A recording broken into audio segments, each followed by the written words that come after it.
My sister passed her baby to my husband and said, "He likes you." He smiled too easily. Too comfortable. Everyone joked about resemblance. I checked the timeline later. His trips matched perfectly. My stomach dropped because I suddenly realized. We were at a small restaurant just outside downtown Seattle. Nothing fancy, just one of those places we'd been going to for years. Same booth, same routine. My mom talking about random things, my dad complaining about traffic, my sister hovering over the baby like she always did. Jessica had always been like that. Careful. Quiet. The kind of person who didn't like attention. So seeing her laugh more than usual that night already felt a little off, but I didn't question it. Not until that moment. When she handed Noah to my husband. "Here," she said, smiling, "he likes you." And Matthew didn't hesitate. He took the baby like it was the most natural thing in the world. No awkwardness, no adjustment. Just smooth, like he'd done it 100 times before. "You're good with him," I said, trying to keep my tone light. Matthew glanced at me for half a second. Just half a second. Then he smiled and shrugged. "He's easy. Easy." Everyone laughed. My mom leaned forward, squinting a little. "He does kind of look like you," she said to Matthew. It was meant as a joke. I think. That's how it sounded. Casual. Harmless. Matthew laughed too. "Yeah. I can see it." That's when something shifted. It wasn't what he said. It was how he said it. Too calm. Too comfortable. Like he wasn't surprised by the comparison at all. I remember looking at Jessica right after that. She didn't laugh the same way everyone else did. It was smaller. Controlled. And she didn't look at me. She kept her eyes on the table. That moment didn't explode into anything. No one argued. No one pushed it further. The conversation moved on like it always does. But I didn't. Something stayed with me. I started noticing things I hadn't paid attention to before. Small details. The kind that don't mean anything on their own, but together, they start to form something. Jessica didn't make eye contact with me much that night. Not directly. Every time I looked at her, she seemed to be looking somewhere else. At the baby, at her glass, at literally anything but me. And Matthew, he got quieter whenever she spoke. Not in an awkward way. In a controlled way. Like he was measuring himself. Choosing his words carefully. At one point, my dad asked him about work. "You've been traveling a lot, right?" he said. Matthew nodded. "Yeah, just part of the job." "Where were you last month again?" my dad asked. Matthew answered without hesitation. "Denver." Then a quick trip to Portland. It sounded normal. It always sounded normal. I didn't question it then. I didn't have a reason to. But later, that answer came back to me. After dinner, we all walked out together. It was cold, so Jessica wrapped the baby tighter in his blanket. Matthew reached over and adjusted it for her without thinking. Without asking. Their hands brushed. They both pulled back too quickly. No one else seemed to notice. I did. The drive home was quiet. Not uncomfortable, just quieter than usual. Matthew turned on the radio. Some random station. He asked me how my shift was. I answered. I asked about his meetings. He answered. Normal conversation. But underneath it, something felt off. When we got home, I changed into something comfortable and sat on the edge of the bed. Matthew was in the bathroom, brushing his teeth like always. Routine. Everything looked the same. But it didn't feel the same. I tried to shake it off. I told myself I was overthinking. That it was just one weird moment at dinner. People make jokes about babies all the time. People say things they don't mean. But then I remembered his face. That half-second pause. That calm reaction. And Jessica not looking at me. I didn't sleep well that night. I kept going over it in my head, trying to piece together why it bothered me so much. It didn't make sense yet. It wasn't a full thought. Just a feeling. Something wasn't right. The next morning, everything went back to normal. Work, routine, small talk. Matthew left early, said he had a meeting. I watched him grab his keys, kiss my cheek, and walk out the door like he always did. Nothing about him looked different. And that was the problem. Because if something was wrong, he wasn't showing it. A few days passed. I didn't bring it up. I didn't even mention dinner. But I kept watching. Not obviously. Just paying attention. Jessica came over again later that week. Just for a quick visit.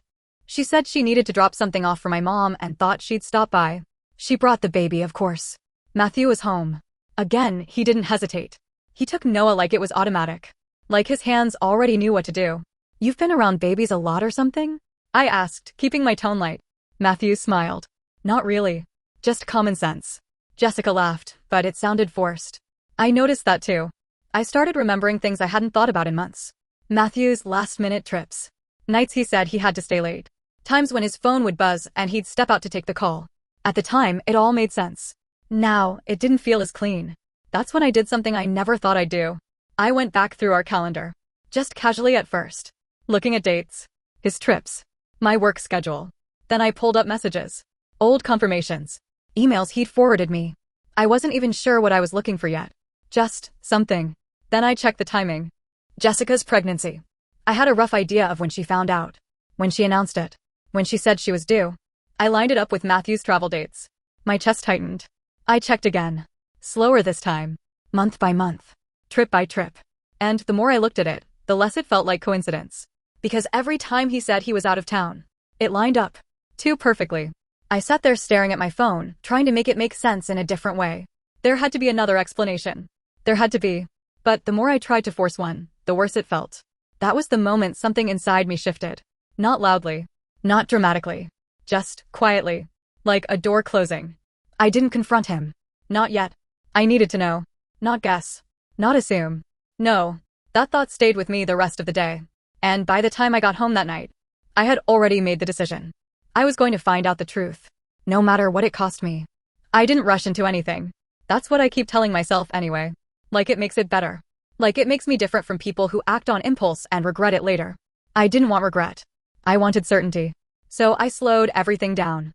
The next few days, I acted exactly the same. Same routine, same tone, same conversations. If anything, I made an effort to be even more normal. I laughed at things I didn't really find funny. I asked Matthew about his day like I always did. I even made dinner one night, something I hadn't done in a while. He didn't notice anything. Or if he did, he didn't show it. And that told me something too. Because if there was nothing to hide, there would have been nothing to watch. But he was careful. Not obviously. Just enough. He kept his phone closer than usual. Took it with him when he stepped out of the room. Turned it face down more often. Small things. But once you see them, you can't unsee them. Jessica came over again that weekend. I didn't invite her. She texted that she was nearby and asked if she could stop by for a bit. I said yes without thinking too much about it. But the moment she walked in, I felt it again. That same quiet tension. She smiled when she saw me, but it didn't reach her eyes. She held Noah a little tighter than usual, like she didn't want to let him out of her arms. Matthew was in the living room. He stood up when she came in, like he always did when guests arrived. Polite. Normal. Hey, he said. Hey, she replied. That was it. But it felt like more. Like there was something underneath those two words that no one else could hear. I stayed in the kitchen for a minute, pretending to finish something, just watching them from a distance. Jessica finally handed Noah over. Can you hold him for a second? She asked Matthew. Of course she did. And of course he said yes. Again, no hesitation. He adjusted the baby instinctively, supporting his head, shifting his weight just right. Too natural. I walked back into the room and leaned casually against the counter. You two are really comfortable around each other, I said, keeping my tone light, almost joking. Matthew looked at me and smiled. She's your sister. Simple answer. Too simple. Jessica didn't say anything. She just sat down and reached for a glass of water, like she suddenly needed something to do with her hands. I let the moment pass. I didn't push. Not yet. Because I wasn't ready to hear whatever they would say. Later that night, after she left, I sat on the couch while Matthew scrolled through his phone. Do you think Noah looks like anyone? I asked. He didn't look up right away. What do you mean? Like family, I said. People keep saying he looks familiar. Matthew shrugged. Babies all look the same. I studied his face. Neutral. Calm. Too calm. Mom thinks he looks like you, I added. That got a reaction. Not big. Not obvious. Just a slight pause. Then a small laugh. Yeah, I heard that, he said. It's just a joke. A joke. I nodded like I accepted that. But inside, everything tightened. Because if it was just a joke, why did it feel like something else? That night, I couldn't sleep again. The timeline was already sitting in my head. The overlap. The trips. The way things lined up too cleanly to ignore. I kept trying to find holes in it. Something that didn't match. Something that would prove I was wrong. But every time I went back over it, it stayed the same. Perfect alignment. That's when I crossed the line. I stopped telling myself I was just checking. I started looking. The next morning, after Matthew left for work, I picked up his tablet. It was synced with his email. He didn't use it much. Mostly for work stuff, presentations, reports. I told myself I was just going to confirm his travel history. Nothing else. Just dates. Just facts. I opened his email and searched for flight confirmations. There they were. Denver. Portland. Chicago. All the places he told me he'd been. All matching the dates I remembered. But then I noticed something else. Gaps. Small ones. Trips that didn't have confirmations attached. Days marked as travel, but no tickets. No hotel receipts. Nothing. That didn't make sense. Matthew was organized. Almost obsessive about keeping records. especially for work. He always kept everything documented. So why were those missing? I clicked through more emails, digging deeper. Nothing obvious. No messages that said anything directly. No names. No clear evidence. Just absence. And sometimes, absence says more than presence. I sat there for a long time, staring at the screen, feeling that same quiet shift inside me. This wasn't just suspicion anymore. It was starting to take shape. But I still needed proof. Something real. Something undeniable. Because I knew if I confronted him without it, he'd explain it away. He was good at that. Too good. And Jessica? She would shut down. Avoid. Deflect. Cry maybe. But she wouldn't give me the truth. Not willingly. So I made a decision. I wasn't going to ask. I was going to find it. That afternoon, I called in sick. I said I wasn't feeling well. It wasn't a complete lie. I stayed home, sitting at the kitchen table, staring at my phone. I didn't know exactly what I was going to do yet. I just knew I couldn't keep living in that in-between space. Not knowing. That's when the idea came to me. Slow at first. Then all at once. A DNA test. The thought hit me so hard, I actually sat back in my chair. It felt extreme. It felt insane. But it also felt right. Because if I was wrong, it would end everything in the best possible way. And if I was right, then at least I'd know. I wouldn't have to guess anymore. I wouldn't have to read between lines or analyze every look, every word, every silence. I'd have the truth. Clear. Final. I sat there for a long time before I actually moved. My hands felt cold when I picked up my phone. I searched for options. Quiet ones. Private. Something that wouldn't send anything to the house or require questions. It didn't take long. Everything is easier than you expect it to be. That's something I wish I didn't learn. I ordered it. Just like that. No hesitation once I started. And then I waited. The waiting was worse than anything else. Because now it wasn't just a feeling anymore. It was something real. Something coming. And every moment between ordering that test and getting the results felt like I was standing on the edge of something I couldn't step back from. Matthew came home that evening like nothing had changed. He kissed my cheek, asked how I was feeling, told me about his day. I nodded. I listened. I responded. Normal. Everything looked normal. But underneath it, everything was already breaking. He just didn't know it yet. The package arrived 2 days later. Small. Plain. Nothing about it stood out. If you didn't know what it was, you'd think it was just another delivery. Something forgettable. I picked it up from the mailbox like it didn't matter. Like it was just another thing on my list for the day. But my hands felt heavier than they should have. I didn't open it right away. I set it on the kitchen counter and just stared at it for a while. Like if I waited long enough, I could somehow change what it meant. Because once I opened it, there was no going back. I couldn't pretend anymore. I couldn't tell myself I was overthinking. I'd either be relieved, or everything would fall apart. Matthew was at work. Jessica wasn't around. The house was quiet in that way that makes your thoughts louder. I finally opened it. The instructions were simple. Too simple. Step by step. Clean. Clinical. Like it wasn't something that could destroy a life. I sat down and read through everything twice. Then a third time. Not because I didn't understand, but because I needed a reason to delay actually doing it. But there wasn't one. So I did it. Carefully. Quietly. I didn't rush. I didn't panic. I just followed the steps like it was routine. Like it didn't mean anything. But every second of it felt wrong. Not because I doubted what I was doing. Because I already knew what I might find. Getting what I needed wasn't difficult. That's the part that stayed with me. It wasn't complicated. It wasn't dramatic. It didn't require anything extreme. Just small moments. The kind no one pays attention to. And then it was done. I sealed everything up, sent it out, and just sat there, staring at the empty space on the counter where the box had been. It didn't feel like I expected it to. I thought I'd feel scared. Or guilty. Or something sharp. Instead, it was quiet. Like I had already accepted what was coming. The next few days dragged. Every conversation with Matthew felt different now. Not because he was acting differently, but because I was. I watched him more closely. The way he moved through the house. The way he checked his phone. The way he talked to me. He didn't slip. Not once.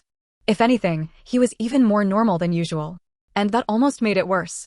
Because if he could act like that, then how long had he been doing it? Jessica didn't come by again that week. But she texted. Short messages. Casual. Asking how I was, mentioning the baby, nothing unusual on the surface. I stared at those messages longer than I should have, trying to read something in them that wasn't there. But the truth is, people don't confess in texts like that. They hide in plain sight. And I was starting to understand that better than I wanted to. The day the results came in, I almost didn't open them. I saw the email notification while I was at work. My stomach dropped immediately. It felt like the room shifted slightly, like everything tilted just enough to throw me off balance. I didn't open it right away. I finished what I was doing. Checked on my last patient. Cleaned up like I always did. Routine. Because once I opened that email, nothing would be routine anymore. I sat in my car in the parking lot for almost 10 minutes before I finally looked at my phone again. My hands were shaking now. Not a lot. Just enough to notice. I opened the email. Then I closed it. Then I opened it again. 3 times. Like maybe it would say something different if I waited long enough. It didn't. The result was clear. No confusion. No room for interpretation. Positive. I stared at the screen, waiting for something to happen inside me. A reaction. Anger. Tears. Something. But it didn't come. Not right away. It was like everything just shut down. All the noise, all the thoughts, all the questions I'd been asking myself for days, gone. Replaced by something heavier. Final. There it was. The baby was his. I leaned back in my seat and closed my eyes for a second. And in that moment, everything I had been trying to hold together came apart quietly. Not in a dramatic way. No breakdown. No scene. Just a shift. A line crossed. There was no more what if. No more maybe. Just truth. I drove home slowly. The world outside looked exactly the same. People walking, cars passing, everything moving like it always does. And I felt completely separate from it. Like I was watching it from somewhere else. Matthew was already home when I got there. He was in the kitchen, leaning against the counter, scrolling through his phone. He looked up when I walked in. Hey, he said. You're late. I nodded. Work ran over. He accepted that without question. Of course he did. I put my bag down and moved around the kitchen like everything was normal. Like I hadn't just confirmed the one thing that could destroy everything. Did you eat? He asked. Not yet. I can make something, he said. I shook my head. I'm not that hungry. He nodded again, like that made sense. Everything made sense to him. Because he didn't know. I watched him for a moment. Really watched him. This man I had been married to for 5 years. This person I thought I knew. And all I could think was, how long? How long had this been happening? How many times had he looked at me, talked to me, slept next to me, while carrying something like this? I wanted to ask. The words were right there. But I didn't say them. Because I already knew what he would do. He would deny it. Or explain it. Or twist it into something smaller. And I wasn't interested in that. Not anymore.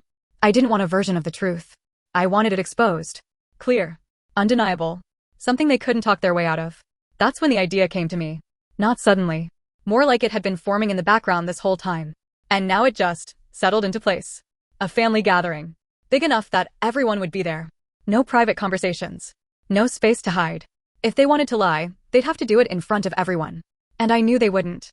Not like that. I moved through the rest of the evening like nothing had changed. We ate. We talked. We went to bed. Routine. But inside, everything was already set. I lay there in the dark, staring at the ceiling, listening to Matthew breathe next to me.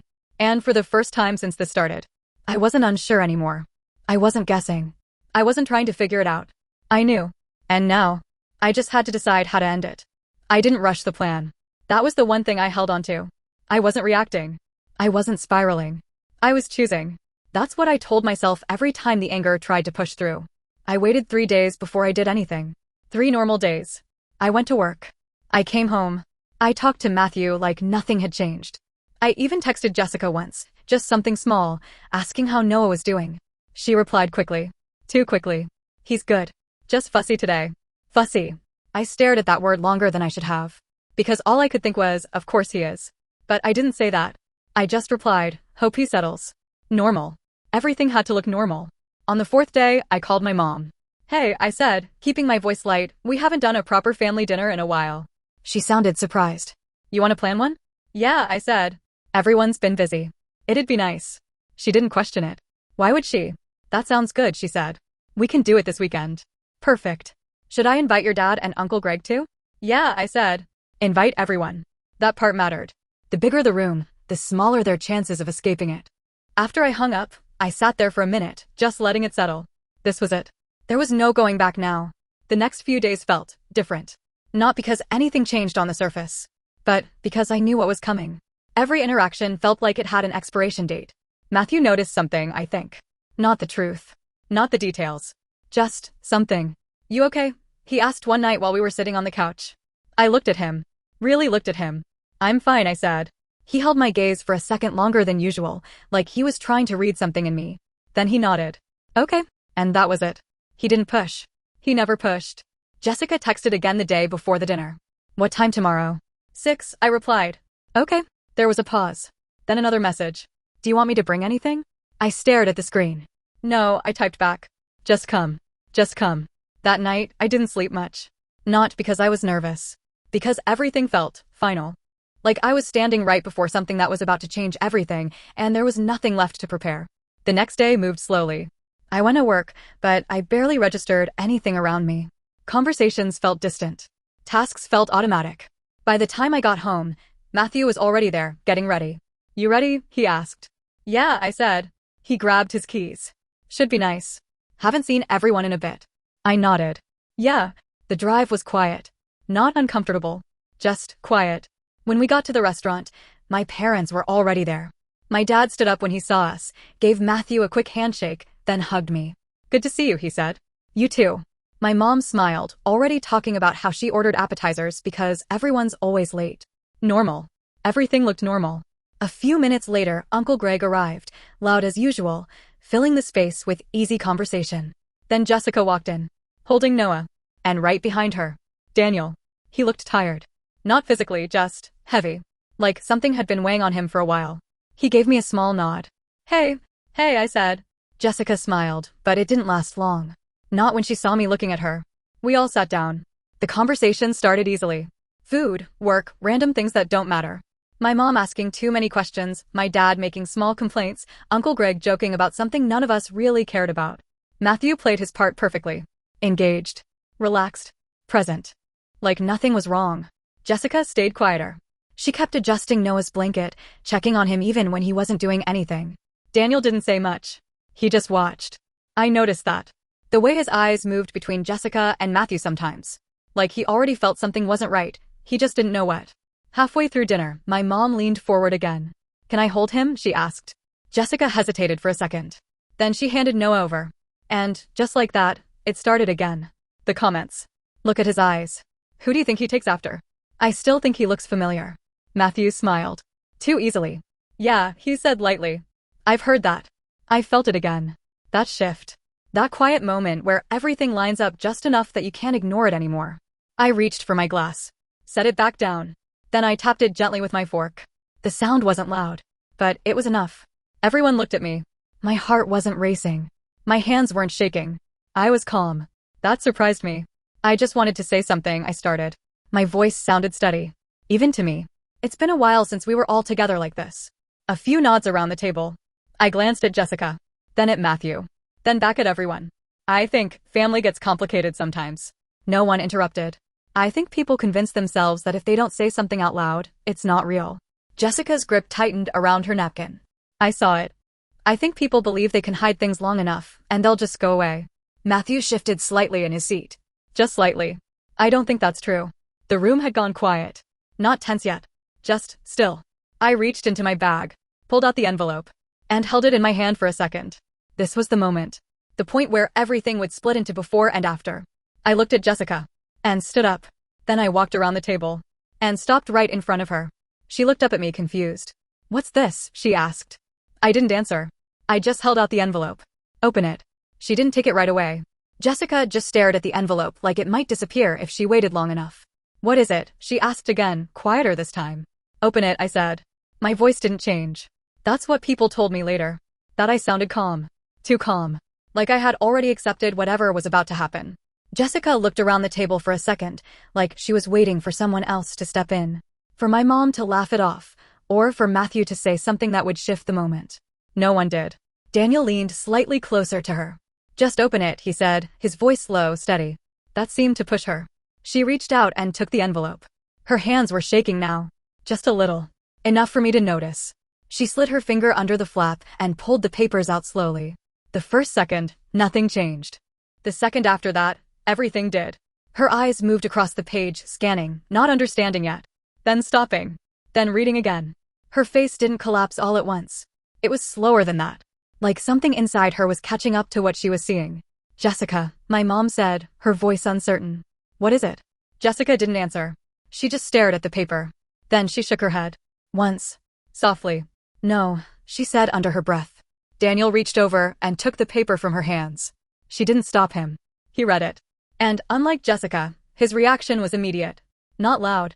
Not explosive. Just still. His entire body went still in a way that made the air feel heavier. What is that? My dad asked, his voice sharper now. Daniel didn't answer him either. He kept looking at the paper for another second. Then he set it down on the table. Carefully. Like it mattered. Then he looked at Jessica. Not angry. Not even confused. Just different. Like something had already broken. Is it true? He asked. His voice was quiet. That was the worst part. Because if he had yelled, it would have been easier to process. But he didn't. Jessica's lips parted like she was about to say something. Then closed again. Her eyes flicked toward Matthew. Just for a second. That was enough. Everyone saw it. The room shifted instantly. What is going on? My mom said, louder now. Someone needs to explain this. Matthew still hadn't moved. He was staring at the table. Like if he didn't look up, none of this was real. I went back to my seat. Sat down. Folded my hands in front of me. And waited. Because this part was theirs. My dad grabbed the paper. He read it slower than Daniel did. His brows pulled together. Then apart. Then together again. What is this? He said, but it didn't sound like a question anymore. It sounded like denial. My mom leaned over and took the paper from him. She read it. And for a second, I thought she didn't understand. Then her face changed. Not gradually. All at once. She looked at Jessica. Then at Matthew. Then back at the paper. This isn't funny, she said. No one laughed. No one said it was, I replied. Her eyes snapped to me. What did you do? She asked. I got the truth, I said. Silence. Heavy. Complete. Jessica started shaking her head again. This isn't right, she said, her voice breaking. This doesn't make sense. Then explain it, Daniel said. Still calm. Still quiet. Still worse than yelling. Jessica looked at him, and for a second, I saw something in her face. Not confusion. Not denial. Fear. Real fear. Because she knew there was no way out of this. Not here. Not like this. Matthew finally moved. He leaned back slightly in his chair and rubbed his face with both hands. Matthew, my dad said sharply. You need to say something. He didn't respond right away. He just sat there for a second longer. Then he dropped his hands. And looked up. Not at me. At the table. At everyone. Anywhere but me. It's not, he started. Then stopped. Because even he knew that whatever he said next wouldn't fix this. It's not what it looks like, he tried again. Daniel let out a quiet breath. What does it look like? He asked. No anger. No sarcasm. Just a question. Matthew didn't answer. Because there was no version of this that looked different. Jessica finally spoke again. I didn't mean for this to happen, she said, her voice shaking now. That was it. That was the moment everything snapped. Because that wasn't denial. That wasn't confusion. That was admission. Daniel stood up so suddenly his chair scraped hard against the floor. No one moved to stop him. He didn't raise his voice. He didn't say anything else. He just looked at Jessica one last time. And that look. That was enough. Then he walked away. Just like that. No scene. No fight. Just gone. The door closed behind him, and the sound echoed louder than anything else that had happened. My mom started crying. My dad kept saying, what is this? What is this? Like if he repeated it enough, it would turn into something else. Jessica was still sitting there, staring at nothing. Matthew didn't look at anyone. And me? I just sat there. Because this was what I wanted. Not the chaos. Not the pain. But the truth. Out in the open. Where no one could twist it. No one could hide from it. No one could pretend it wasn't real. And now, it was. No one finished their food. I don't even remember if anyone touched it after that. Everything just stopped. My mom kept crying, soft at first, then harder. The kind of crying that comes from confusion more than pain. Like she couldn't process what she was seeing, so her body just reacted. My dad stood up at one point, then sat back down again. Like he didn't know what he was supposed to do next. He kept looking between Jessica and Matthew, waiting for one of them to say something that would fix it. Nothing came. Jessica eventually covered her face with her hands. I didn't mean for this, she said again, quieter now. Matthew finally looked at me. For the first time since everything came out. Sarah, he started. I didn't respond. Not because I didn't hear him. Because I had nothing left to say. That seemed to hit him harder than anything else. He tried again. We need to talk about this. We. That word almost made me laugh. But I didn't. There's nothing to talk about, I said. My voice was calm. Steady. That surprised even me. Jessica lowered her hands slowly. You didn't have to do it like this, she said. There it was. Not an apology. Not regret. Just complaint. I looked at her. Really looked at her. At what point, I asked quietly, were you planning to tell me? She didn't answer. Because there wasn't one. Matthew shifted in his seat. It wasn't supposed to. Don't, I cut in. He stopped. Immediately. Because he could hear it in my voice. I wasn't asking. I wasn't listening. Whatever explanation he had, I didn't want it. Not now. Not ever. I stood up. I'm leaving, I said. My mom looked up at me, eyes red. Sarah, wait. I can't stay here, I said. And that was the truth. Not because I was overwhelmed. Because I was done. Matthew stood up too. I'll come with you. No, I said. That stopped him. You won't. Silence. He looked like he wanted to argue. Like he wanted to push. But he didn't. Because for the first time, he understood something. He didn't have that place anymore. I grabbed my bag and walked out. The air outside felt colder than it should have. Or maybe I just noticed it more. I stood there for a second, breathing, letting everything settle. Not trying to process it. Just standing. Matthew didn't follow me. I knew he wouldn't. That part was already over. The next 2 weeks were quiet. Not peaceful. Just quiet. I filed for divorce. I didn't fight for anything dramatic.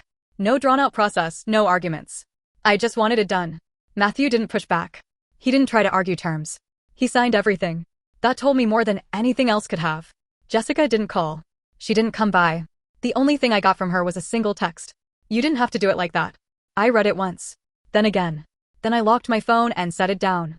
Because I already knew what I thought about that. She didn't have to do what she did either. But she did. And she did it quietly. Right in front of me. For months. So no.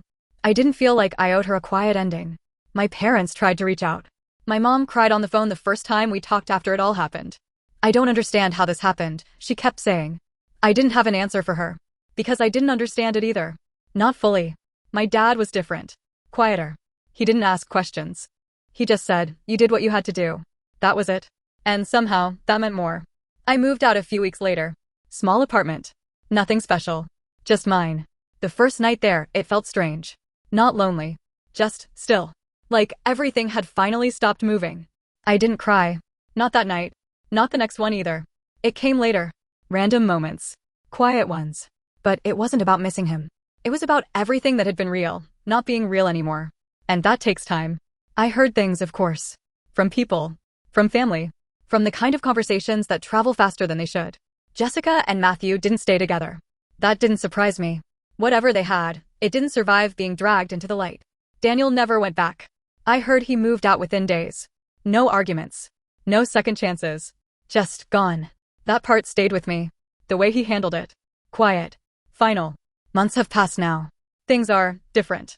Not better in some dramatic way, but clearer. Simpler. I don't question things the same way anymore. I don't ignore things either. Sometimes I think about that night. Not the chaos. Not the shouting. But the moment before everything broke. The second where I was holding the envelope, standing in front of her, knowing what was about to happen. And I wonder, if I could go back, would I do it differently? Would I pull her aside? Would I confront him privately? Would I keep it contained? Maybe. Maybe not. Because the truth is, they had already made their choices. Long before I made mine. I didn't create what happened. I just made sure it couldn't stay hidden. So I guess that's what I'm still sitting with. Not whether I was right to expose them, but how I did it. Was I wrong for making it public like that? Or was that the only way to make sure they couldn't lie their way out of it?